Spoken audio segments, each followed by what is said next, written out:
जय हिंद दोस्तों, मैं आपका भाई सिद्धार्थ सक्सेना एक बार फिर से आप सभी का अपने चैनल पर हार्दिक अभिनंदन करता हूं। तो दोस्तों, जैसा कि आपने देख लिया होगा सरकारी रिजल्ट पर भी कि आपका एक एग्ज़ाम का एक छोटा सा नोटिफिकेशन शो कर रहा है यूपीएसआई के लिए। तो अगले महीने से फॉर्म भरे जाने लगेंगे और आपको कुछ समय बाद इसी साल के अंदर आपका पेपर देखने को मिल सकता है। तो अब आपके लिए बहुत अच्छी गोल्डन अपॉर्चुनिटी है। जिन लोगों का सिलेक्शन नहीं हुआ वो उसमें सिलेक्शन लें, अपने माता पिता का सपना पूरा करें, अपना ड्रीम पूरा करें और अपने आप को प्रूव करें कि वो भी कुछ कर सकते हैं। तो दोस्तों, आज का ये मेरा वीडियो है, रीजनिंग को लेकर है। यूपीएसआई की जो रीजनिंग है उसके लिए है ये वीडियो। तो दोस्तों, जैसे कि हमारा यूपीएसआई का जो रीजनिंग का सेक्शन आता है, ये भी काफ़ी अच्छा सेक्शन है और इसमें भी आप काफ़ी अच्छा स्कोर कर सकते हैं। देखिए, मैथ, रीजनिंग और हिंदी ऐसे सेक्शन है इसमें आप अच्छा स्कोर कर सकते हैं और अपनी एक सीट पक्की कर सकते हैं। तो ये वाला वीडियो जो है ये रीजनिंग के लिए रहने वाला है। तो दोस्तों, जैसा कि मैं आपको बताना चाहूँगा कि रीजनिंग में आप सभी जानते हैं कि हमारे 40 क्वेश्चन आते हैं। 40 में से हमें और 33% जो उसका रेशियो है सेक्शन कट ऑफ के लिए वो क्लियर करना होगा। तो मैं कहूँगा 33% का टारगेट लेके मत चलिए। आप सोचिए चलिए, आपको 40 में से 38 क्वेश्चन ठीक करने हैं और लोगों के हुए हैं। ठीक है ना। रीजनिंग में मैंने कुछ गलती कर दी थी, वो गलती आप बिल्कुल मत दोहराइएगा, क्योंकि मैंने जो रीजनिंग थी पेपर से 2 दिन पहले पढ़ना स्टार्ट की थी। मतलब मैं प्रैक्टिस सेट में तो लगाता था, पर मैंने कॉन्सेप्ट्स नहीं पढ़े थे। मुझे ये लगता था कि ठीक है, मेरे पास नोट्स है तो मैं उससे कर लूँगा, पर फिर भी मेरे 30 क्वेश्चन ठीक हुए थे। तो मैंने बहुत छोटी छोटी मिस्टेक वहाँ पे की थी। जैसे मैंने अल्फ़ाबेटिकल जो सीरीज़ आती है तो उसमें उसमें मैंने काउंटिंग में थोड़ी गलती कर दी थी। रैंकिंग में मैंने गलत वर्ड काउंट कर लिया था।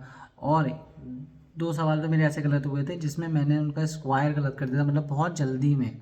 तो जल्दीबाजी नहीं करनी है, एग्ज़ाम प्रेशर होता है, देखिए आप समझ सकते हैं। तो आप भी मेरी तरह स्टूडेंट रहे हैं और मैं स्टूडेंट रहा हूँ और अभी भी मैं पढ़ाई कर रहा हूँ, तो मैं इस चीज़ को समझता हूँ कि एग्ज़ाम प्रेशर कितना ख़तरनाक होता है। तो दोस्तों, रीजनिंग की बात चलिए शुरू करते हैं कि रीजनिंग हमें करनी कैसे। तो सबसे पहले तो आप ये जान लीजिए, जो आपकी यूपीएसआई में जो रीजनिंग आएगी ये ग्रेजुएशन लेवल की है। ठीक, ये कांस्टेबल लेवल की नहीं आएगी। आपको लगे कि आप कांस्टेबल लेवल की आपने कर ली, आपकी वो बन रही है तो ये भी बनेगी, तो ऐसा ज़रूरी नहीं है। इसमें आपके लॉजिकल क्वेश्चन ज़्यादा बनते हैं, लॉजिकल और थोड़े उलझाने वाले। जैसा कि आपने हमारी भर्ती से पहले वाले पेपर में देखा होगा, मशीन इनपुट आउटपुट का टॉपिक आ गया था जो कि अनएक्सपेक्टेड था। देखिए, आप आयोग से ये नहीं कह सकते कि आपने मशीन इनपुट आउटपुट इसमें क्यों डाला और हमारी भर्ती में क्यों नहीं डाला। तो वो उनका अपना नज़रिया है। देखिए, पेपर जो है जितना डिफ़िकल्ट बनेगा तो उतनी ही कट ऑफ कम जाएगी। तो वही सब आपके लिए फ़ायदे भी हैं, उसकी किसी चीज़ के घाटे भी हैं, फ़ायदे भी हैं, सब कुछ है। तो आप ये मान के चलिए आपका रीजनिंग का सेक्शन टफ होने वाला है। अगर आप ऐसा मान के चलेंगे अभी से कि वो रीजनिंग टफ आने वाली है, तो आप उन चीज़ों को ज़्यादा बेहतरी से कर पाएंगे, क्योंकि आप उम्मीद करके जाएंगे कि बहुत हाई होगा। बट अगर बेसिक टू मॉडरेट आ गया तो आपके लिए तो उसमें अच्छा ही है ना, टाइम बचेगा, आप अच्छा कर पाएंगे। तो देखिए, रीजनिंग में सबसे पहले तो मशीन इनपुट आउटपुट कर लेना, कोई इतना टफ टॉपिक नहीं है। अभी दिन बचे हैं, अगर 3 से 4 दिन दोगे तो वो टॉपिक एक हो जाएगा। मशीन इनपुट आउटपुट कोई बहुत गहरा टॉपिक नहीं है। मशीन इनपुट आउटपुट हो गया आपका। क्यूब आता नहीं है, बट हमें जानकारी सारे टॉपिक्स की होनी चाहिए। क्लॉक क्लॉक में भी एडवांस वाला आपको आना चाहिए, जिसमें घड़ी ख़राब हो जाती है और एक दिन वो सही समय दिखाती है तो फिर अगली बार कब सही समय दिखाएगी, इस टाइप के क्वेश्चन। दूसरा, एंगल वाले क्वेश्चन जिसमें एंगल रिलेटेड प्रॉब्लम आती है, जिसमें वो बताता है कि 8:15 पे इतने डिग्री का कोण बनता है। तो उस तरीके के कोण रिलेटेड क्वेश्चन आपके। बाकी आपका स्लॉग से जो क्वेश्चन आते हैं कि कथन निष्कर्ष वाले, जिसमें रिवर्स स्लॉग होता है, सिंपल स्लॉग होते हैं, तो ये आपको सारे आने चाहिए। आपको चार्ट, जो उसमें पाई चार्ट और जो अलग अलग तरीके के चार्ट्स होते हैं, जैसे हम डीआई बोलते हैं, ठीक है ना, तो रीजनिंग में भी कभी कभी आ जाती है। अब एज वाला जो चैप्टर जो अर्थमेटिक का है, वो कभी कभी रीजनिंग में भी पूछ लेता है उसका सवाल, क्योंकि जो हमारे वाले पेपर में आया था तो उसमें एज का क्वेश्चन मेरे रीजनिंग में आया था। ठीक है ना, तो वहाँ से वो पूछ सकता है। मिसिंग नंबर्स भी आते हैं रीजनिंग में। तो जो सीरीज़ मैथ का एक क्वेश्चन था वो उधर भी आया था रीजनिंग में। तो आपको वो सीरीज़ मिसिंग नंबर वाली पूरी आनी चाहिए, आपको पता होना चाहिए उसका डेटा कैसे निकालते हैं। वो कभी त्रिभुज में होता है, कभी आयत में होता है, कभी वर्ग में होता है, कभी गोले के अंदर गोला होता है। तो वो इस तरीके के नंबर्स लिखे होते हैं, तो आपको वो वाले फाइंड करना आने चाहिए कि कब स्क्वायर करना है, कब क्यूब करना है, कब कुछ घटाना है, कब बढ़ाना है। तो वो आपको बहुत अच्छे से रीजनिंग में आना चाहिए। रैंकिंग रैंकिंग भी बहुत इंपॉर्टेंट टॉपिक है। रैंकिंग है आपका, इनइक्वालिटी हो गया, इनइक्वालिटी आपको मस्ट है, मतलब इनइक्वलिटी का क्वेश्चन तो आएगा ही आएगा, आप ये समझ लीजिए, ठीक है ना। रैंकिंग वो इनइक्वलिटी हो गया, सिटिंग अरेंजमेंट हो गया। सिटिंग अरेंजमेंट में भी आपको टेबल पजल आना चाहिए। जैसे कुछ लोग होते हैं केंद्र की तरफ मुँह करके बैठे हैं, कुछ बाहर की तरफ बैठे हैं, राउंड टेबल वाला हो गया, स्क्वायर टेबल वाला हो गया, तो इस तरीके के टेबल वाले रिलेटेड क्वेश्चन आपको आने चाहिए। अच्छा, ये वाले जो क्वेश्चन होते हैं ये बैंकिंग में ज़्यादा आते हैं, तो आप ऐसा करिए किसी की बैंकिंग की वीडियो देख लीजिए, जैसे अंशुल सैनी सर की वीडियो है, तो 1-1 घंटे की वीडियो होंगी वो मुश्किल से, और आप 2x स्पीड पे देखेंगे तो आपको प्रॉपर समझ में आएगा। तो बैंकर्स पॉइंट वाले अंशुल सैनी सर की वीडियो उठाओ, पजल वाले क्वेश्चन उनसे कर लो, ठीक है। बाकी पेपर कटिंग, फोल्डिंग है, और जो नॉन वर्बल रीजनिंग है वो मुझे लगता है आप लोगों को आती होगी, आप लोग इतने समझदार हैं कि वो कर लेंगे, उसे करने में मज़ा आता है। नॉन वर्बल रीजनिंग आसान होती है, हम यहाँ वर्बल रीजनिंग की बात कर रहे हैं, क्योंकि नॉन वर्बल तो ईजी होती है, जो मुझे लगता है इसमें पेपर कटिंग, फोल्डिंग और इस टाइप के क्वेश्चंस आते हैं, तो वो थोड़ा इजी लगता है बच्चों को। वो बाकी वो तो हम एग्ज़ाम में बना के भी देख लेते हैं। डाइस से मेरे में कोई क्वेश्चन नहीं आया था, और डाइस आसान है वैसे तो, ओपन डाइस कभी कभी देखने को मिल जाता है, बट वो आसान है, तो वो भी आप कॉन्सेप्ट आप देख लीजिएगा, वो आपको प्रैक्टिस सेट में सब दिख जाएंगे। तो सबसे बड़ी बात कि हमें रीजनिंग करनी कहाँ से है, हम शुरू कहाँ से करें।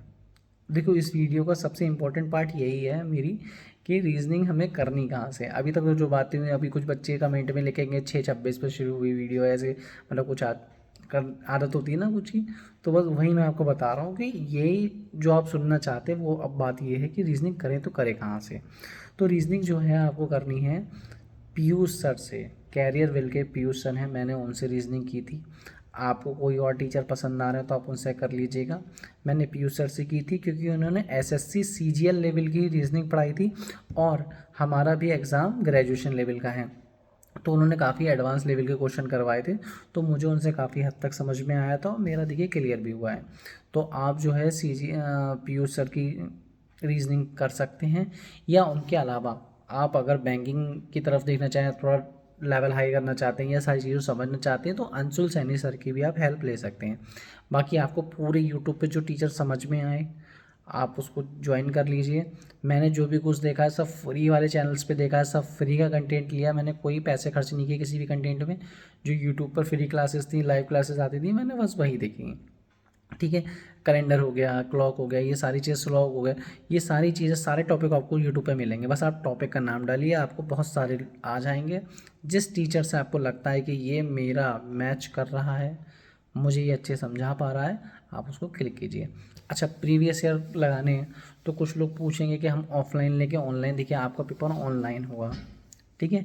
और कुछ बच्चे कह रहे हैं ऑफलाइन होगा, देखो ऑफलाइन या ऑनलाइन ये नोटिफिकेशन आने के बाद पता चलेगा, पर आप ऑफलाइन लेना चाहते हैं तो ऑफलाइन के लिए मैं आपको बताना चाहूँगा कि जो हमारा एक घटना चक्र की टो सीरीज़ आती है यूपीएसआई के लिए, तो नंबर वाइज होती है 1 2 3 4, टो सीरीज़ के नाम से आती है, आप वो ले लीजिएगा। ऑफलाइन के लिए वो बेस्ट है, उसमें आपको एक्सप्लेनेशन भी मिलेगा, सब कुछ मिलेगा। तो ऑफलाइन के लिए टो सीरीज़ ले लीजिएगा। यूथ के भी आते हैं, यूथ कॉम्पिटिशन्स के, बट उसमें बहुत लेंदी रहता है, तो मुझे ये लगता है कि बच्चे का दिमाग थोड़ा ख़राब हो जाता है उसे देखकर, क्योंकि उसमें कुछ ज़्यादा ही चीज़ें दे रखी होती है, डिटेलाइज कर रखा होता है, मतलब उसमें कुछ फालतू चीज़ें भी ज़्यादा हैं। तो आप वो चीज़ लीजिए जो सिंपल सटीक मटेरियल है। ऐसे तो बहुत सारी बुक छपेंगी, पर आपके लिए क्या बेस्ट है वो मैं आपको बता रहा हूँ। घटना चक्री टू सीरीज़ ले लीजिएगा, ठीक है। अगर ज़्यादा ही मन है उछल उछल के कि भाई मुझे तो बहुत गुरु बनना है, बहुत अच्छी रीजनिंग करनी है, तो अरिहंत की एक बुक आती है मास्टर रीजनिंग करके, वो ले सकते हैं। बाकी एक तो टीचर काफ़ी अच्छे जिनकी रीजनिंग की बुक्स हैं, जिसमें वर्बल नॉर्मल दोनों तरह की रीजनिंग दे रखी है, ठीक है, तो आप उनकी बुक भी देख सकते हैं। अभी देखिए बहुत सारे टॉप एजुकेटर्स हैं यूट्यूब पर, उनकी बुक्स हैं काफ़ी अच्छी। तो रीजनिंग की तो मैं कहूँगा किसी की भी बुक ले लो, सब में कॉन्सेप्ट सेम होता है, ठीक है। रीजनिंग की किसी की भी बुक ले सकते हैं, कोई सी भी बुक ले सकते हैं। रीजनिंग का पर्पस सिर्फ और सिर्फ हमारी प्रैक्टिस करना है, हमारी कमांड मजबूत करना है, और उसके अलावा कुछ नहीं। रीजनिंग आपके दिमाग का खेल है। रीजनिंग को एक तरीके का गेम समझो, उसकी पजल को ये सोचो कि ये एक पहेली है जो मेरे दोस्त ने मुझसे पूछ ली है, अपने अंदर उस चीज़ को उतारो, उसे रटो मत।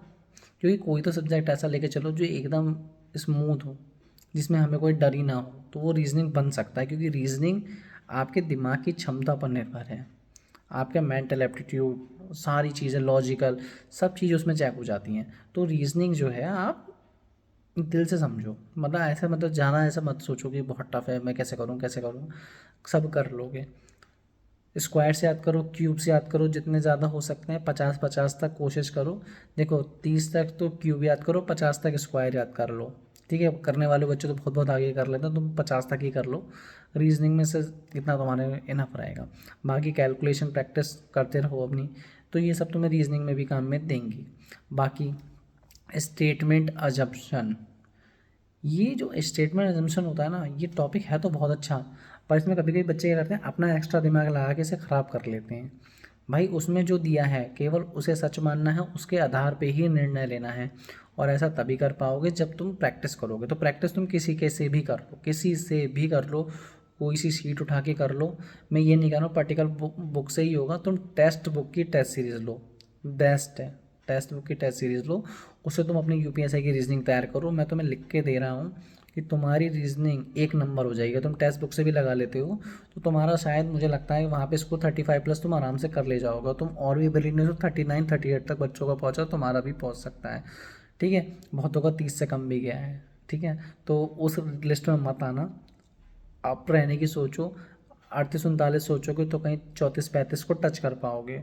34-35 सोचोगे ना तो 28-29 पे ही क्लोज हो जाओगे, क्योंकि वहाँ पर होता है, दिक्कत हो जाती है, ठीक है ना। एग्ज़ाम हॉल में बैठ के अभी क्या है, मैं वीडियो बना रहा हूँ तो इतनी बातें कहना अलग बात है, पर जब एग्ज़ाम हॉल में जो बच्चा होता है ना, उसका प्रेशर अलग चीज़ होती है। तो उस चीज़ को समझो, अभी से वो प्रेशर बनाओ अपने ऊपर, अभी से वो चीज़ें सोचो, अभी से अपने स्किल्स डेवलप करो, तुम्हारा सिलेक्शन 100% हो जाएगा। तो रीजनिंग के लिए इतना कोई हवा नहीं है। तुम चाहे जो बुक, तुम्हारे पास जो भी बुक पड़ी हो, तुम वो उठाओ और लगाना शुरू कर दो।